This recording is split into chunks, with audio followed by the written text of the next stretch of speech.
Ansel, I wanted to start with you because one question that's been on my mind a lot, because someone else in the business actually brought it up to me and he wanted to hear more actors talk about it, is the idea of being a lead but part of an ensemble. And I know you shared that duty with Oaks here, but what is it like having just icons like Nicole Kidman by you but needing to be a leader in the heart of this movie?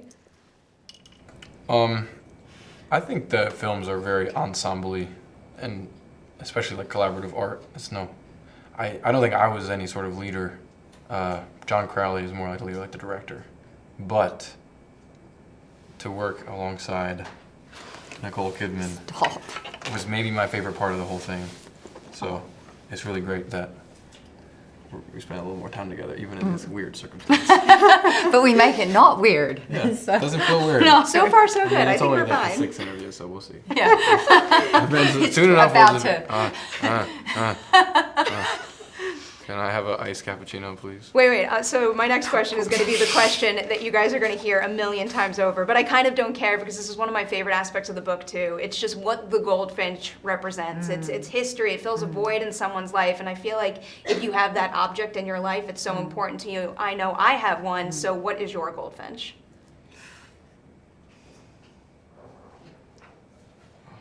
The silence is making me think no one's asked you this yet, and that makes me happy. No, I have a number of goldfinches. Mine's right here. I put it. My grandfather's tuxedo bunny. Right. I have a locket. But I have things that but they're so deeply personal. It's actually probably one of the most personal questions I've ever been asked. Oh, wow. And so that's because it is. You're asking what is the thing that represents, so, but I definitely have maybe, 6 or 7 things that are like, and then I've also had things taken that were my Goldfinch, which is just stolen. Stolen? I had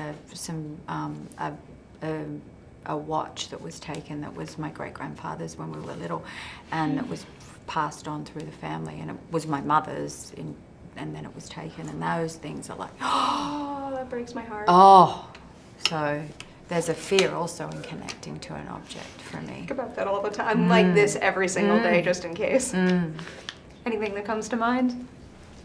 I took up all the answer there. Come on, Ansel. You had an answer. Maybe it's better off. You're kind of like, free and not tied down to a specific thing. I'd love to be naked. I don't know, this is a terrible transition, but I have to ask about working with Roger Deakins and also John. I mean, between working with an icon like Roger and then with the incredible directors you've both worked with all throughout your careers, do you notice any specific shared traits amongst the greats? Well, you're working with Stephen right now, so come on. Stephen and John are very different. I feel like there's a lot of different kinds of directors, and John is more of a theater director who then went to film. So that makes him very different than, like, John will set you up for your scene and really remind you of where you are as a character. And Stephen can be a little more technical, and it's more about making the movie. Edgar Wright is very similar to Stephen, and John is something different. John really wants to make sure that you're feeling what your character's feeling when you step onto set, in a way that Stephen wants everyone to have fun making a movie. So it can be a little more fun sometimes hanging out on the West Side set. He is one of my favorite directors of all time. Anything you've noticed over the years? A shared trait? They're all so different. They require, I come in blank, and I will adapt to, sometimes it's no rehearsal, sometimes it's 6 weeks of rehearsal, sometimes it's I want you to be the character, sometimes it's completely technical. It is so different, and I've had the opportunity to work with some of the greatest directors of all time, and the one trait they share though is that they're passionate, deeply passionate about the art form, and that's what I love. Because if the passion is there, I do believe that comes through.